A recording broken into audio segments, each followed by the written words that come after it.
It was a few years ago. He's been out on the road. These guys even pulled him out. They were like, who's the name of that dude? Who's it? Ratsey. And they pulled you up and they're like, wow, he is pretty famous. I said, yeah, he is famous. Because of the COVID, you know, he's been off the road, hasn't been touring like he usually does. The West Coast, East Coast, North Coast, and the South Coast. He's all over the place. But he's here, and he's here with us today. And he's going to shred for you, just demonstrate a little bit of Eddie Van Halen tips, because this cat right here, William, say what's up, William. He was like, I want to learn how to play like Eddie Van Halen. I'm like, yeah, everybody needs to learn how to play like Eddie Van Halen and apply it to your own style. That's right.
techniques that Eddie Van Halen, I don't know if invented, but made popular. A couple things, the tapping, obviously, big thing. I think the main thing with a lot of the Van Halen stuff was groove and mojo. I think it's something that is inherent and something that I think you guys could look for if you're, whatever instrument you're on, finding a voice, finding something that is unique to yourself that you can then use. You know, back in Van Halen's day, it was playing shows. Nowadays, it's TikTok. It's kind of the same thing. You have a little bit of time. You want to impress people quickly. Tapping does it. Other things like that do it. I think one of the main things I wanted to demonstrate first was the tapping, because that's kind of the most famous and obvious thing. The premise is we're hitting a note with our right hand somewhere on the fretboard, while also hitting other notes with our left hand. I use my first finger because I cut off my middle finger in an accident. That's another story. You guys can ask me later. Involves a lawnmower. It's a lot. So the idea here is I'm muting a lot with my palm, which is what's making this kind of clear and not noisy. No one wants to hear that. They want to hear clear things. So let's say I'm just going to pick the B string here. I'm also holding another note here, doing it very slowly.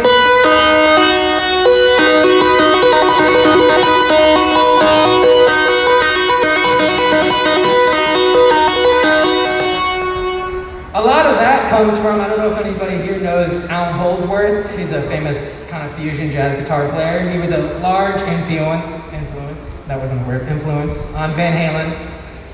Alan is known for large interval jumps. Who knows what an interval is? Do we know what intervals are yet? Dr. Adams is like, y'all should know what an interval is. So an interval is a large group from one note to another note. Alan Holdsworth was made famous for playing a lot of left-hand large interval groups. Now back in the day, we didn't have YouTube or things to figure out how to do stuff, so Van Halen thought the way he was playing those large intervals was by using both hands, which is that idea of stretching and having large intervals between notes to make it sound cool, flashy, a lot of different things. The best thing is that it's movable, so we can move it quickly between notes.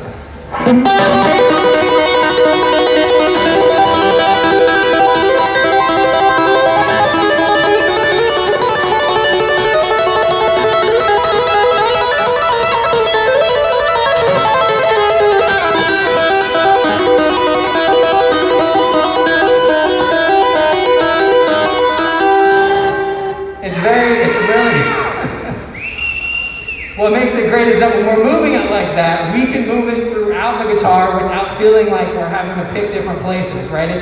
Guitar is a shape-based instrument. We can pick different places that we're placing our right hand or our left hand. And it makes it much easier to be moving it without feeling like we're having to stop, play new notes, stop, play new notes, stop, play new notes. We can create phrases that go on a longer time, the way Van Halen would do, without feeling like we're having to learn a whole new thing or move a lot. For example, Hot for the Teacher, which I played that intro later.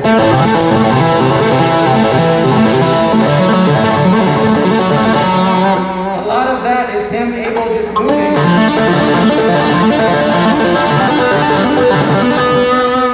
Those type of things is all symmetrical. It's just playing shape-based ideas that are large intervals, and you're able to move them quickly, and it comes out flashy, fun, things like that.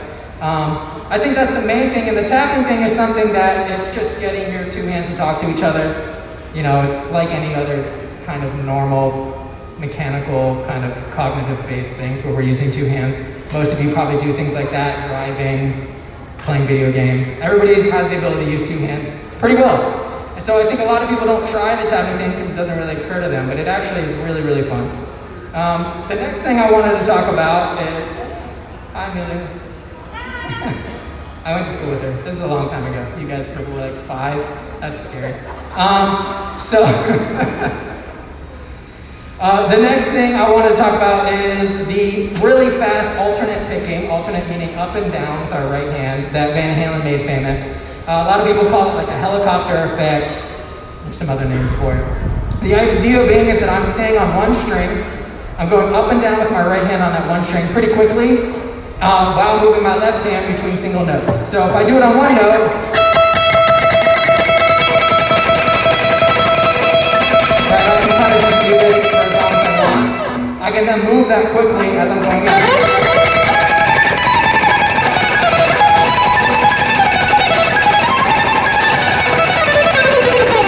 You can go anywhere. That's kind of the famous line from Eruption, that line.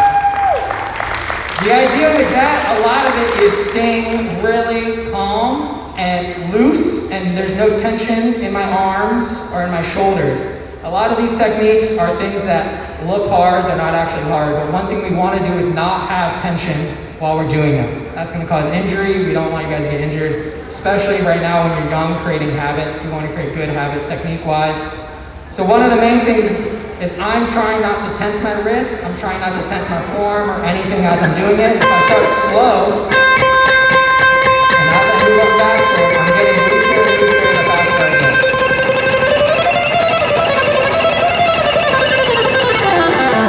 And then as we're going down, it's the same idea. I'm trying to stay loose, I'm trying to stay together. Those are kind of two main techniques. And then the last one, which I think gets overlooked a lot, is Eddie's groove and his time feel, meaning where he's placing notes. One of my favorite examples of that is Running with the Devil. It's the opening track from Van Halen 1. It's a great thing, and what makes it really cool is the riff is pretty simple, but what makes it nice and really cool is where he's placing his right hand and how he's playing it. So if I'm going,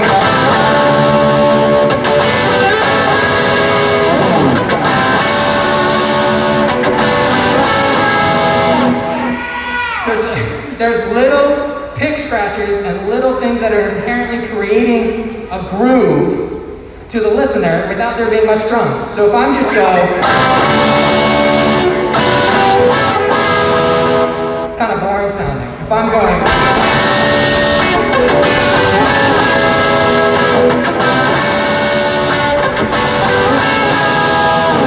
I'm playing a bunch of notes with my right hand that are muted or I'm accenting to create different feels to make you feel what the time is and what the groove is. This is a big thing that Van Halen kind of predominantly gets overlooked, but is kind of my favorite part about playing and his playing and all of that. Another good example is Hot for the Teacher that I was playing earlier. It's just a fast shuffle blues thing. It's nothing complicated, but the idea is where he's placing notes and how he's accenting notes. If I just go,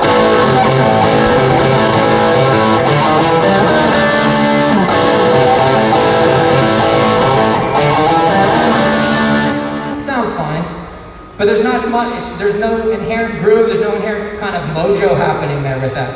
A lot of what he's playing is he's accenting with his right hand again. So if I go,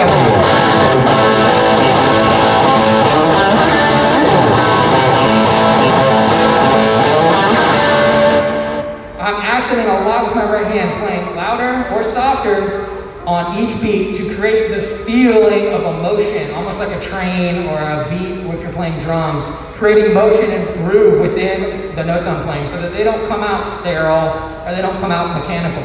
And I think that's a lot of what made him great is he's playing techniques that can be flashy and can be considered sterile, and there never are because he just has so much just inherent mojo and fun and just amazing. Anyway, that's about, I don't know, what else do you want me to talk about? I ran out of tricks. Those were, I only had like a 30-second worth of stuff. Another good one, so real quick, now it popped in my head, is Panama is another great example of Van Halen and his groove and also chord shapes. Van Halen is not somebody who's just playing, as guitar players out there, bar chords, open chords. The idea is he's playing smaller shapes. What that does is it gives room to his bass player friend, Michael Anthony, and also to his brother, who's playing drums, to play busier. So instead of me going, there's a lot of notes, a lot of information density coming at you at that time, right? So, but if I'm playing higher,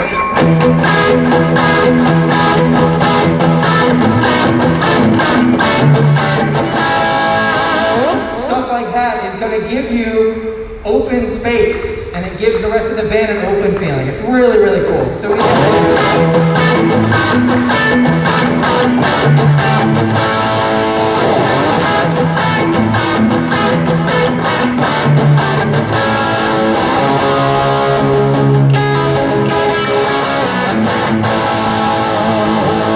A lot of those things are exactly what Van Halen was known for. It's the idea of playing smaller notes higher up on the guitar neck. So instead of playing a full E chord, open E, we're talking about guitar really quick, getting technical. That's a lot of information. If I play this, same chord, way less information, sounds way better, cuts in the mix, is gonna grab a listener immediately, really quickly, grabs the listener, makes them feel like they are along for the ride pretty quickly. Guitar is an instrument that I think a lot of people feel like they can pick up, and you can. It's a fun instrument. It's not necessarily hard. I was talking earlier to our sheriff here about it, and a lot of it's consistency, practicing, and a lot of it is just having patience. And a lot of these things are things that go on for the rest of your life. Consistency, patience, those are great things for relationships. Those are great things for having a family. Those are great things for doing your taxes. It all works.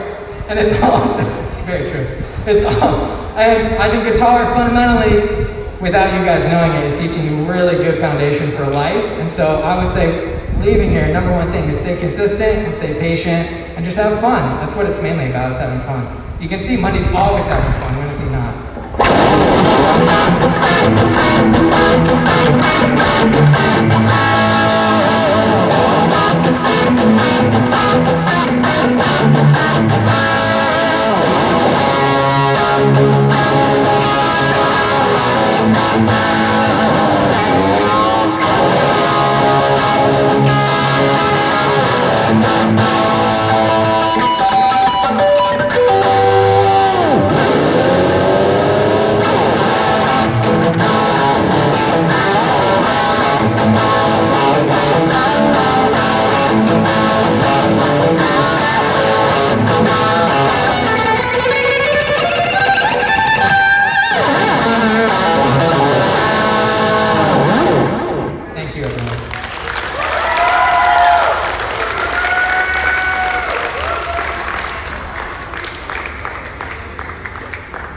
I tell you what, I just want to thank Maya for taking time out of his day to come down and share some of his great playing with us and his great attitude. Maya was one of my students that was always very inspired to play guitar. He always was learning new songs. He was always picking up things from different artists that he loved. And I know that Maya loved Eddie Van Halen as much as I did, and just thought it'd be great for him to come out and share some of his techniques. And you know what, you can hear a little bit of Eddie Van Halen in Maya when he plays, and he takes all those things that he's learned, and he's applied them to his own style. And when he's not on the road, you know, Maya does give guitar lessons. If you guys, anybody wants guitar lessons with Maya while he's in town, you just come and see me, and I'll get you guys connected, get you hooked up. He's not far from the school, and he's doing some Zoom lessons right now too, so it's really easy to get hooked up. So once again, give it up, Maya Ratsey. Thank you, Maya.